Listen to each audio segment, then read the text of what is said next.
you show me that you love me every day. Just know I appreciate it, and I just wanna say hello, Dad. I'm really proud to say that I'm your son. Hello, Dad. I'm really proud to say that I'm your son. Hello, Dad.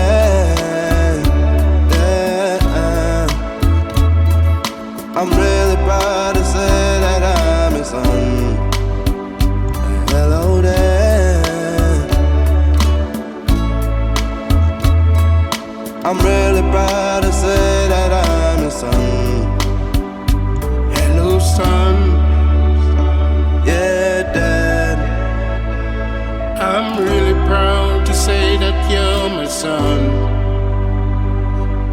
Thanks, Dad. I love you. I love you too, son.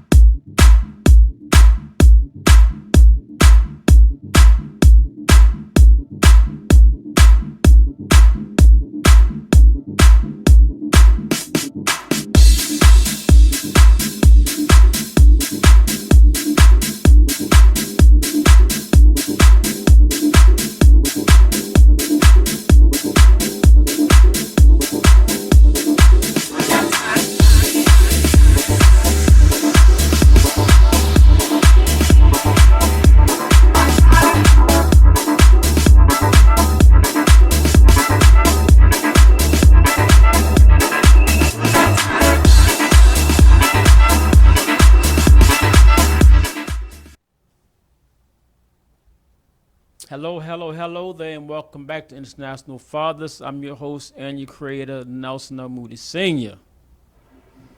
As you know, I like to do my recaps from my last show last Tuesday of last week. As a matter of fact, last month. No, wait a minute. Last week, last Tuesday. We talked about the things that fathers instill in their children.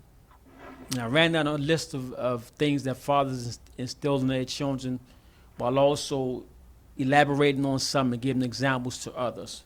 One thing I've read down, the love, patience, be guidance, self-esteem, talk about integrity, talk about trust and being trustworthy, talk about respect. And all these things that I've talked about, I've also went back to say that all these things start within yourself. That to love yourself before you can love somebody else, you gotta respect yourself first before you can respect somebody else. And then I went on a spiritual basis of reverence to God, meaning that you're just respecting God. And I talked about some other things. I even had a couple of clips of the International Fathers videos from a few years ago to also talk about things that fathers instill in their child or even their children. Fathers out there, if you had a chance to visit your child, your children, and nothing or no one stopped you or hindered you or was an obstacle as far as you seeing or visiting and talking to your child or your children, I wouldn't know why. Those children need you. Those children want you. They want something from you. So reach out to them. Today's guest, my guest today is a guy who, when I first met him, I instantly told him, I said, you know what? You look a little bit like Paul Walker. And the humble type guy he is, he said, no, I do. So if y'all can see my guest right here, zooming, he gives me that Paul Walker effect. And you actually got to see him in person to appreciate it. So Fast and Furious Part 10, Fast and Furious Part 11, my guest today, Alex, he could be Paul's younger brother or even maybe Paul's cousin. I'm just putting him out there. So if anybody out there in Hollywood, y'all looking for Paul's relative, right here. I know I already said who he was. Lawrence Day, go by his name Alex, right down here in the beautiful state of Georgia. Prior to coming on, we were talking about a few things. I don't know if it was PG-13 or even rated R, but we just thought about just getting like a little drink of some clear water. I'm gonna leave it like that. But like I said, I met Alex a while back, almost about like 2 years ago. Real nice, humble young fella. I'm gonna call him young because he's a lot younger than me. He's not a dad yet, but aspiring to be a dad one day in his life. And he has a story that I think that quite a few people go through, overcome, may still have questions, may have wanted some closure, but nevertheless don't stop the person from living. Hello, Alexandra. How are you doing out there? And as we were talking about his story, I was feeling some of his story as related to my story, but his story had a different twist. Like everybody's story when it comes to fathers have a different twist to it. We may have some of the same things, positive, negative, indifferent, or whatever the case may be, but we all have that same common thing of a father. And without any ado, I'm going to introduce to some and present to others. This is, I'm going to call him Lawrence Day, better known as Alex. How you doing, sir? Good. How are you? Thank you for having me. I am wonderful. I really thank you for wanting to be a part of this. I thank you for also accepting my invitation to come on International Fathers here in Atlanta, Georgia. Y'all still know he's in a secret disclosed area somewhere in this world. He could be in Fiji. He could be in one of my vacation destinations, which is Greece. He could be over in Thailand. He could be in Singapore. He could be over in the UK. We'll let you know where he is shortly. How you doing, sir? I'm doing great. Good. I had a wonderful day and just continuing to have one. So and continue to have one. Got you. And Yes, remember this while we talking, while we having this interview, that producers around the world are watching you. Because like I told you before, outside of the Paul Walker joke, you have the potential to be a great actor. I really told you that appreciate before. that. So anybody watching, if you want to check them out, if you want to get in touch with them, you can call International Fathers here at 470-251-4343. I'm just throwing it out there. I don't own the rights to the music. The song Hello Dad is sung by Danielle John. He's here in Atlanta. He was on his show last year. He sang the song last year. His father was also on the show, Roland John, at the end. His father came in on his part.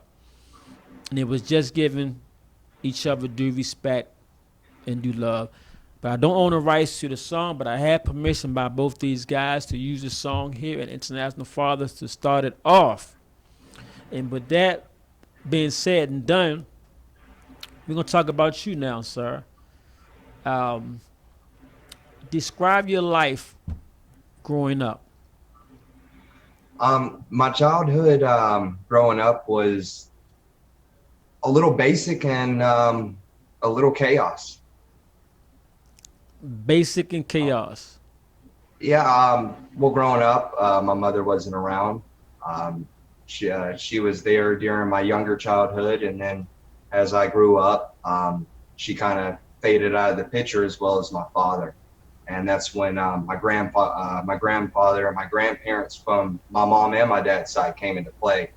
So living with your grandparents is chaos at times because they're not your parents. And when you're young, you're looking for somebody to look up to. And not that they can't be looked up to. Just as a child, you're looking for your mother and father. Exactly.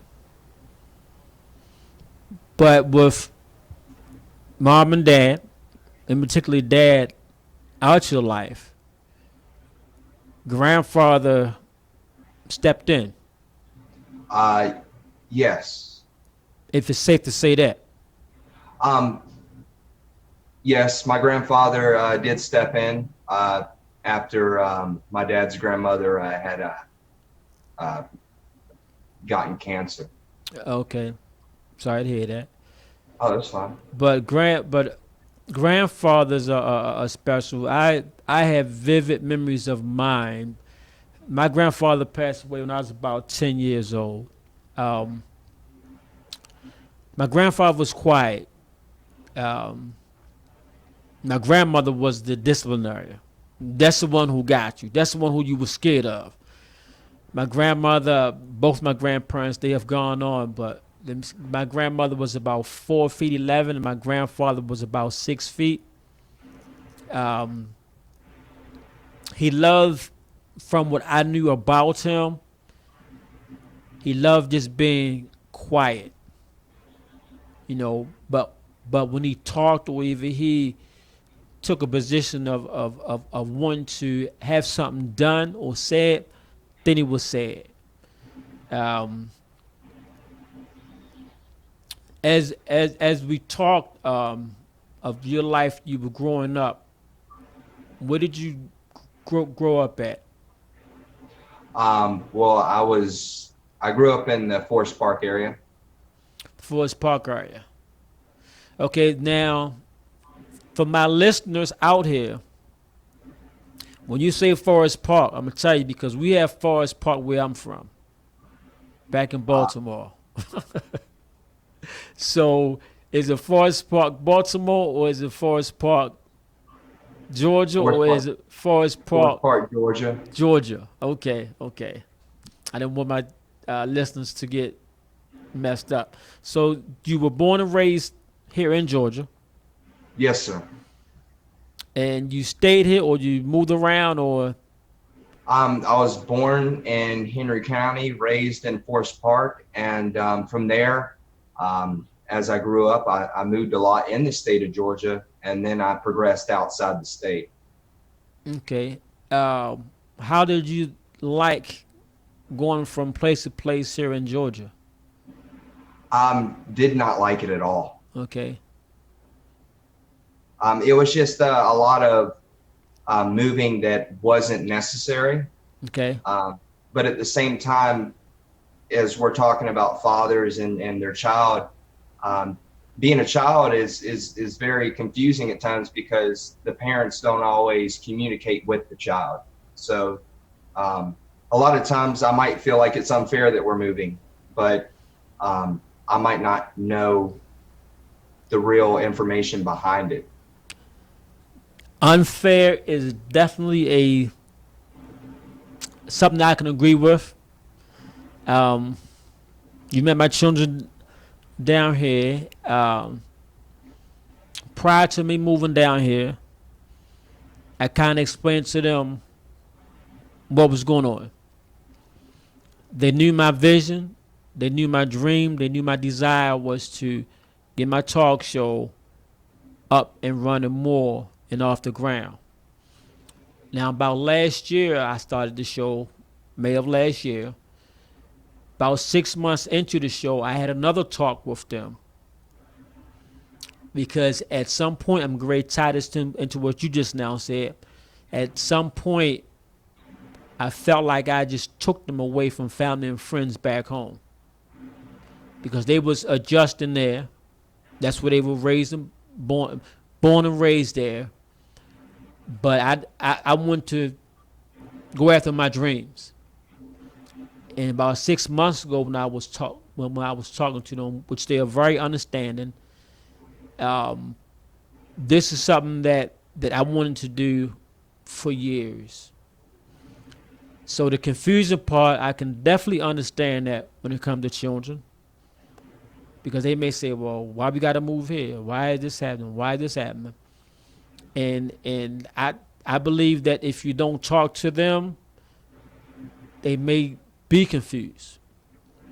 But I keep talking to them. Even to this day, I still talk to them about International Fathers, the future of it, the moves ahead that's in the future, and certain things to always keep them comfort, number one, to let them know that I'm continuing going after my dream, but also to ease some, I wouldn't say confusion now.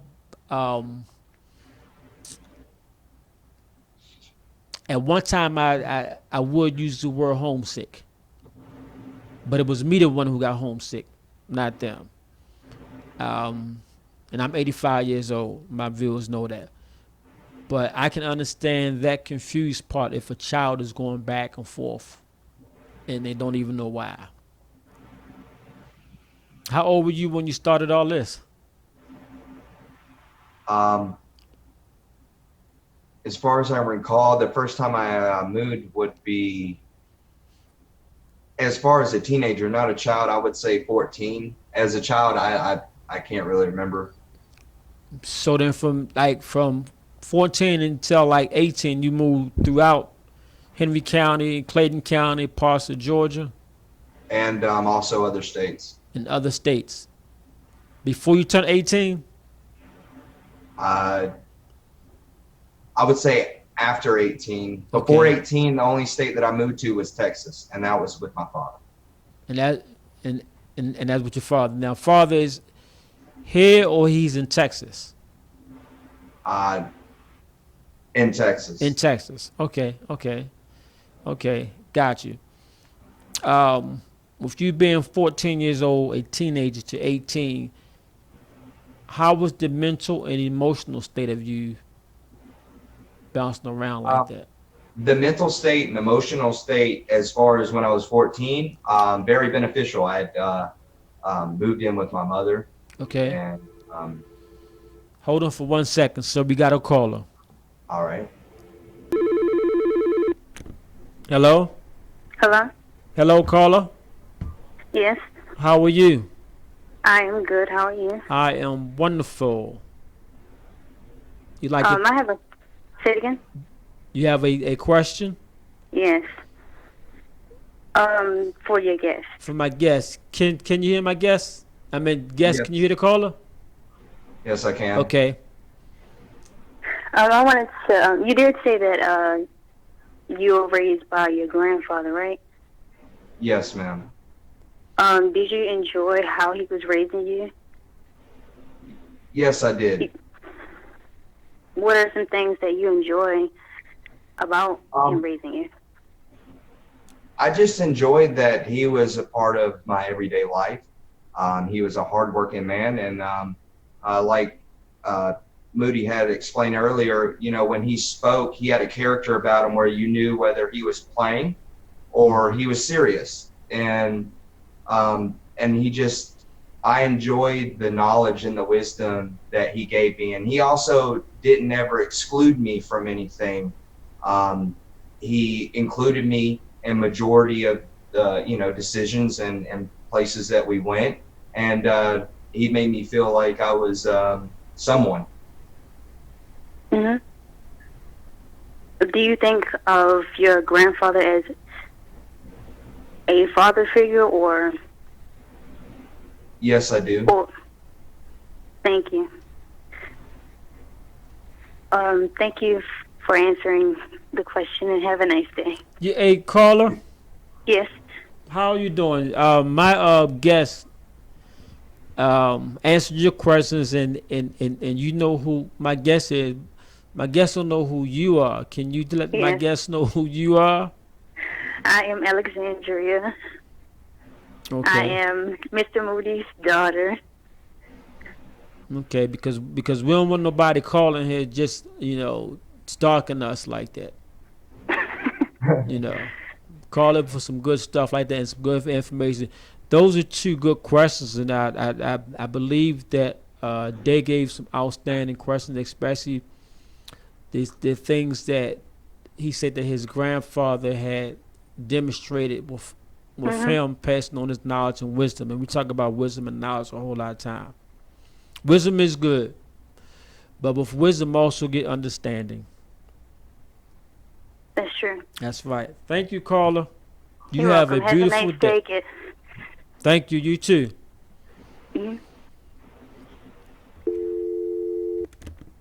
Okay. She is gone off the phone. Let me see. You answer that. Do you ever think that things were your fault? At one point, yes. This was your early age or your teenage year? Teenage. Teenage years? Okay. Sometimes we think that, and I again had that conversation with my children too. That when people are together and they go their separate ways, if a child or children are involved, you have to let him, her, or them know that it's not their fault. Because if they think for just that little bit is their fault, I believe it could hurt them for a long, long time. And they'll think like, well, it's my fault that my parents are not together because I did this or I didn't do this, and they're upset with me. And that child can be scarred for the rest of his or her life unless they talk to you. Some people talk to children, and some people don't. You know, were you the only child? No, I was not. Okay, so you have sisters and brothers, or I have one sister that's deceased, and I have a brother that lives in Florida. a brother that's in Florida? Yes. Okay, and you ended up here in Georgia. Yes. Did you ever travel back and forth? I used to travel back and forth to Florida as a child, but now I know. Okay. Wow, and you're in Georgia and that is Texas. How was the relationship? I guess I'm gonna go past. What was the relationship like between you and your father? At what period? Let's start off with the early period. As an early period, it was great. I lived with my father on multiple occasions, younger, and he was, heart heavy man. He was very caring, but he also, worked a lot. He was a firefighter, and he kind of put his career Got you. in front, Got you. which wasn't a big issue. Mm-hmm. Things just got more confusing as I got older. But as a child, our relationship was good. Wow. Now, you said something that was interesting. The fact that he's a firefighter and he's working long hours to provide for you financially, but then the emotional part of you is not being met. I know guys who have jobs like that and they don't get that chance to actually spend a lot of time with their children like that, to where as though at one point some get lost. My first guest last year from Long Island, New York, John Libertini, he had it to where as though he had more freedom with his child because he was a private physician, which he could make his own schedule. Whereas though a firefighter, I guess a police officer, anybody, first responders, or anybody that worked them 10, 12 hours in them crazy shifts, may not be able to give that attention. And it's not deliberately done. However, children don't understand that. Yeah. Like, if you got your own business, I mean, you can work 18 hours a day, 5, 6 days a week. I like what you said earlier, though. You said that when I explained about knowledge and wisdom, and you said, well, if the child can understand that, well, not all children can understand. It's whether the parent takes the time to teach that child that knowledge and wisdom where they can understand. If they do it. Yeah. And it has to be consistently. It can't be one time. Like I also said, and I mean, me and my children, we talking all the time. We may talk about an ink pen. And I may talk about this ink pen that you see in my hand 7 different ways. You know, just so they get the understanding of the ink pen. It's black. I mean, it writes black ink. It has black at the bottom and it's clear at the top. The inside is black and it's clear. It writes smooth. The handle is broken off because I did that. But it writes. And like I said, we'll have so many conversations about this ink pen until they get an understanding. But I just went over the thing of understanding to them just this past weekend again. Not beating it into them, but letting them know that if you have the wisdom, if you have the intelligence and stuff like that, the smarts, understand it. Because I'm a big critic, and you can have all the educational pieces of paper or whatever you want to. If you don't understand it, to me, what's the sense of doing it? Yeah. I admire folks who got 25 degrees, but if you're not understanding it, and I admire that person who got their high school diploma, or you may have somebody who had dropped out and a millionaire. But you also have faith and hope. Faith and hope. And that's why you continue to do that. So you pray and you have faith and hope that you make progress and that you get to your ultimate goal. And when you do fail, just that makes you want to strive to succeed even more. Bro, you going to Hollywood.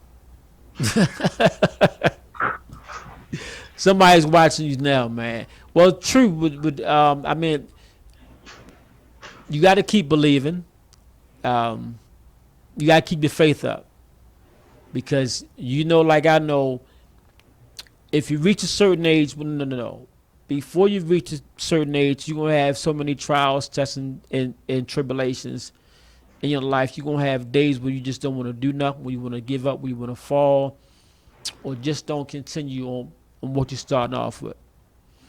I was recently on a looking at Facebook page about like 3 days ago where it was posted where somebody wrote, if I'd have stopped what I was doing, I wouldn't be where I'm at now. And then you never know who's watching you.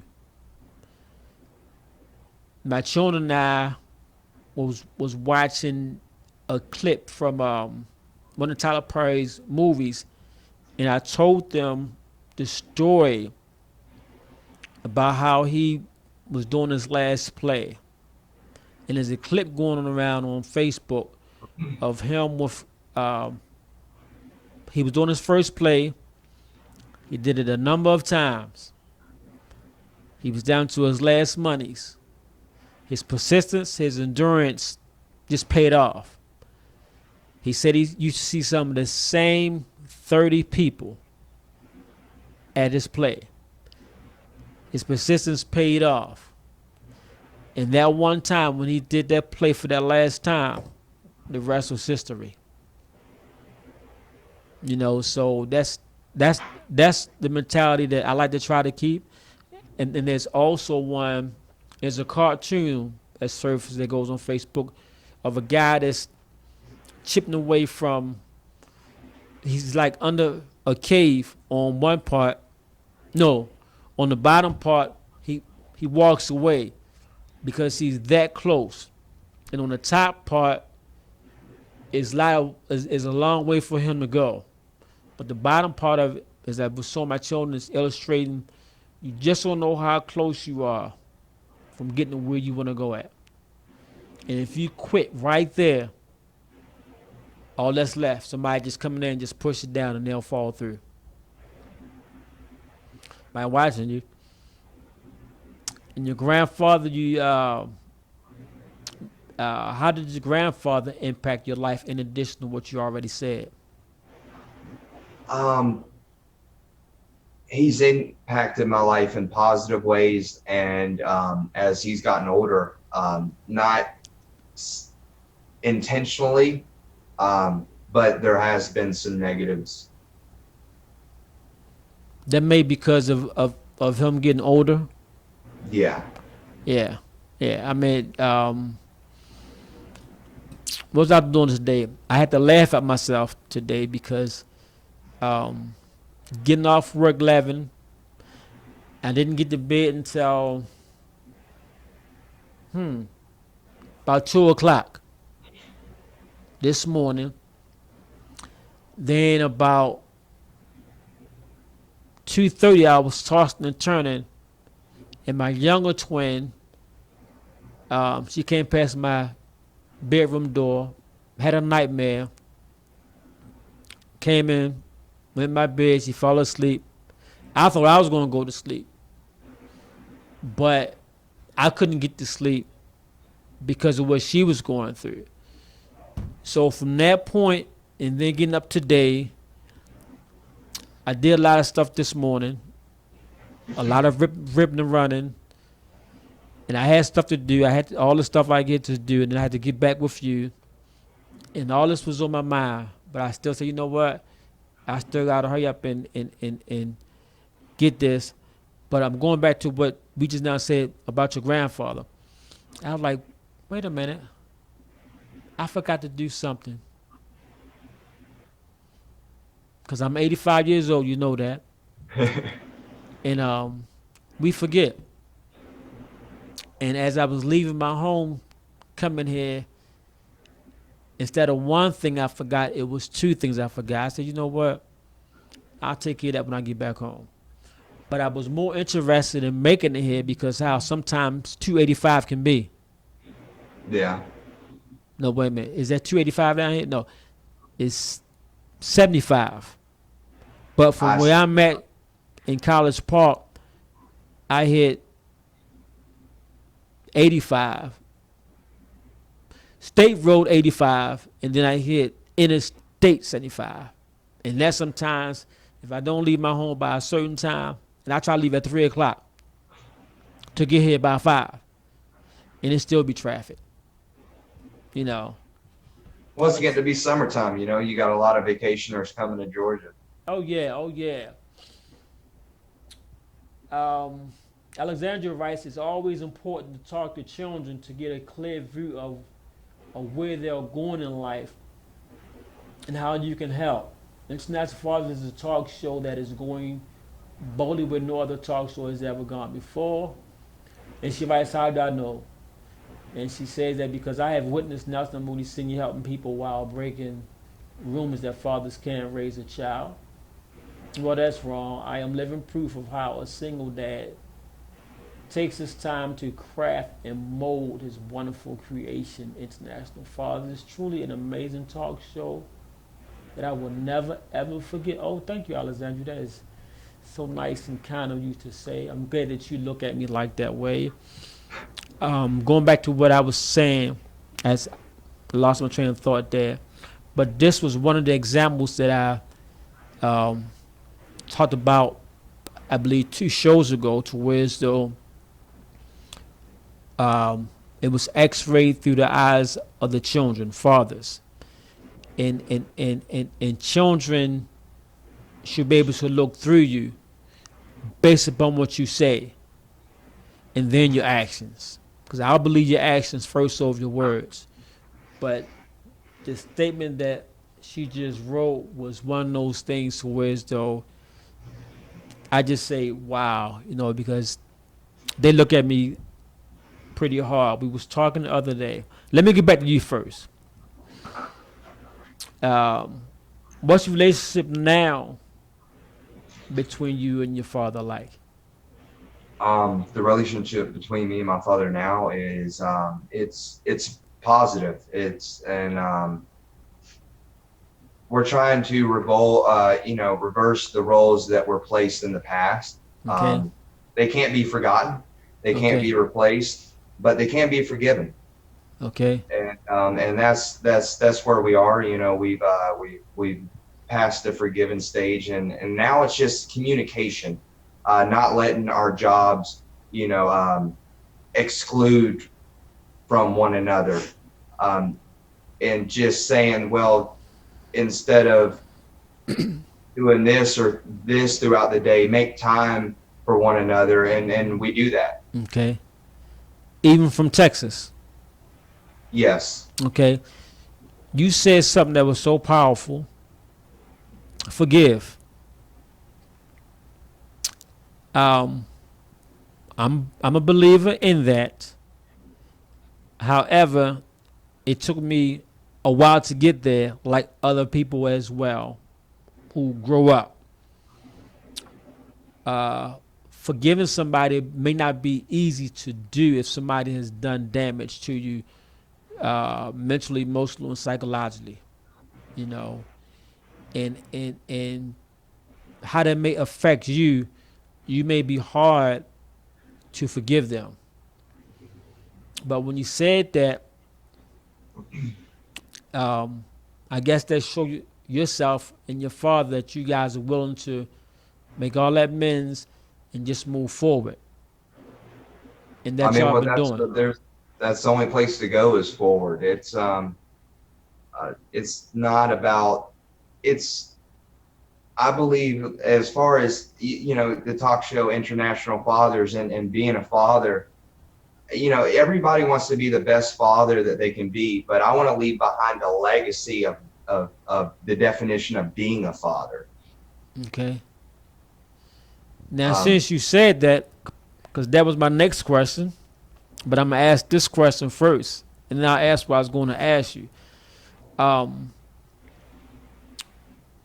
what would you consider or call a legacy of a father? um, Legacy of being a father. Mm-hmm. Um, I guess just it would be the very moral and definition of what a father is, Got you. and that relates. We can relate to everybody when it comes to that. I mean, as far as being someone's father or being a father, Mm-hmm. you want to leave that positive note behind, you know, to each and every father, or somebody that is a, you know, or is a son, or, you know, or has a father. Got you. It, I guess I'm trying to say it's the whole meaning behind, you know, the word father. It doesn't, you know, just include one person. It's everyone. Okay. So then, by you saying everyone, are you going back to the African proverb? It takes a village to raise a child. When just when you said everyone, because you went from father to everyone. As far as everyone, m- my father is my father, and speaking about the legacy, I feel like the legacy is not, you know, self-excluded to one father or one son of a father or one daughter of a father. Um, it's what every father wants to leave behind. Okay, got you. Okay, got you. You had me on Georgia 400 when I should have been on 85 South. Got you. So your father's legacy leaving you, and you're leaving one, and I'm leaving a legacy for my children. Got you, Yes. got you. We back on what's the other road down here? Spaghetti Junction. There's Spaghetti We on Junction. Spaghetti Junction. No. Wait a minute. No, we can't go there because that's like a lot of different highways. For my friends and family back up in Baltimore who may be listening, Spaghetti Junction is like 695 and also 83 when it gets around 695. For you people up in Pennsylvania that's going up 83, Spaghetti Junction is like 83 going all the way up to the end where it splits In one area you go to Harrisburg, the other area goes to Williamsport. That's your class today in landmarks, and you learn how to get places without a GPS. So if I messed up your directions going up 83 North, please forgive me. But that's how Spaghetti Junction down here is. It's just chaotic, right? Because you got the highways going like this. Okay. Yeah. Got you. Spaghetti Junction drivers out there, take it easy. What things will you teach your children?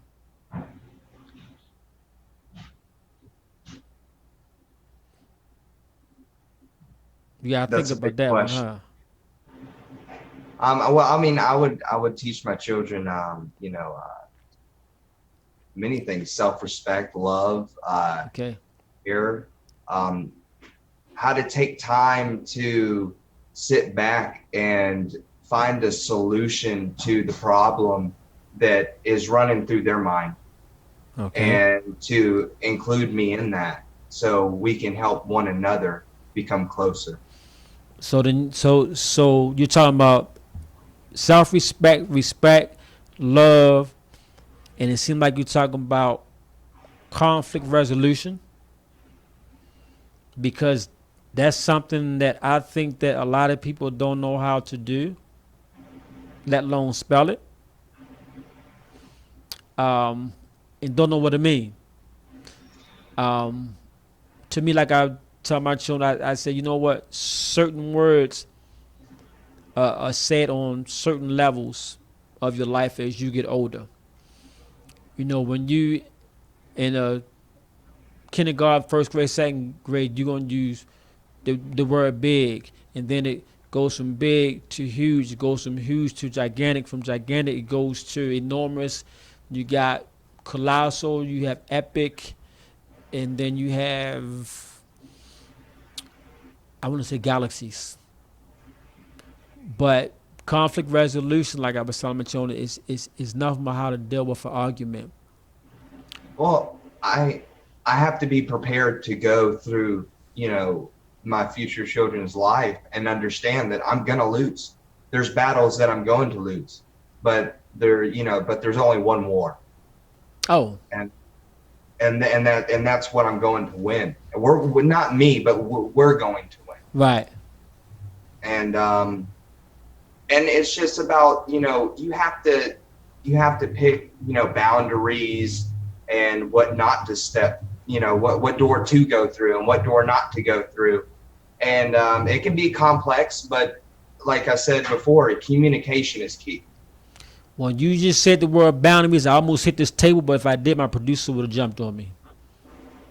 Hitting the table and shaking it, then it would have messed up our sound. But boundaries, boundaries and limitations are so crucial, are so important early in a child's life. You can't wait till a child get to be 10. You can't wait. To me, you can't wait till a child get 5 to start boundaries, limitations. To me, when he or she, they start walking, they start crawling, that's when you establish it. Some people wait until a child get 12, 13. Some wait until they get 17 and 18. I'm talking to you out there. It's too late then. I believe it starts in the womb. It starts in the womb? It starts in the womb. Got you. I can get with that one too. Your relationship starts in the womb. You won't have me arguing. But you definitely don't start at the age of 12 and 15 and 16. You're right. If you starting at that age, to me, you already lost it. And if you don't believe me, you can just look around. If you do start at that age, I give them, I give them respect for that, but they need to know that, there's gonna be tough times and you can't give up. But by that time, if you start your boundaries at the age of 15, 17, they ain't listening to you. Yeah. They are not listening to you. I gave my children, I think it was 5 directions last week. to get to my job. When they got to my job, this person watched me. And he said, you know what? They followed you every direction to the T. They didn't know he was watching, and I didn't know he was watching. But he said they followed you every direction from the time that they called you to the time that you had them to sit and wait right there in front of where you work at until the time that they came inside. And he was like, wow. Need a lot more you out here. I said, you know what? There's a lot more out. There's a lot more like me out here. They out there. You answered just about all my questions, sir. I just have to say that I have never seen the magnitude and the length of communication and love and respect and just understanding and compassion that I've seen between you and your children. And I just hope that, you know, everything that you and they are, you know, y'all's combined. I hope that I can have that with my children when I have them one day. Oh, thank you. Thank you, sir. I take that humbly, and I take it graciously and grateful. I get that a lot. I've gotten it for years. Like I tell my children, it's just my job. I just don't get paid for it. I can't call in sick, can't take no vacation, I can't retire from it. There's no comp time. I can't take a lunch break. You know, but it's my job to be your dad. And they know my story. At the age of 10, I said I wouldn't put my children through what I went through with my dad. And that's a story by itself too. But I refuse not to do right. To me, it's a slap in my face. But thanks for admiring that. Thanks for noticing that.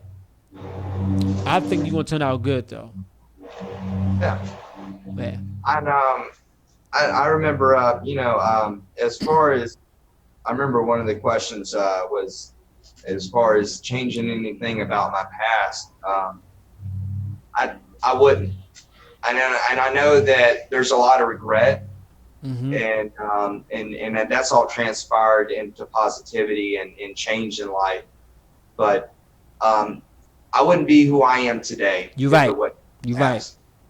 And as much as you are growing up, you're like, well, I wish I could change this and I wish I could change that. But now being, you know, I know I'm young, but I have old soul.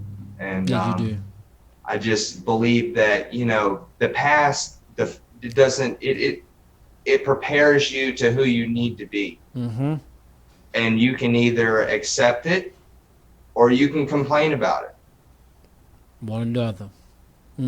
I'd like to thank you, sir, for being on International Fathers Talk Show today. I'm going to give my end of my segment talk that I always give. Fathers, mothers, or children out there, if you know a dad like to be on International Fathers Talk Show, send me a 350-word essay as to why and a short bio along with your contact information to NelsonMoodySenior@gmail.com. That's NELSONLMOODYSR@gmail.com. And your dad, the man that you chose to be on here, will be on there. You can come on and talk to him also. You can highlight them, you can honor them, and you can also salute them. The June issue of International Fathers Magazine will be out soon. Fathers, fathers, fathers, call those children. And children's children, call those fathers. Fathers, fathers, fathers, hug those children. Hug them, hug them, hug them. And children, hug those fathers. Until next time. Thank you, sir. Thank you.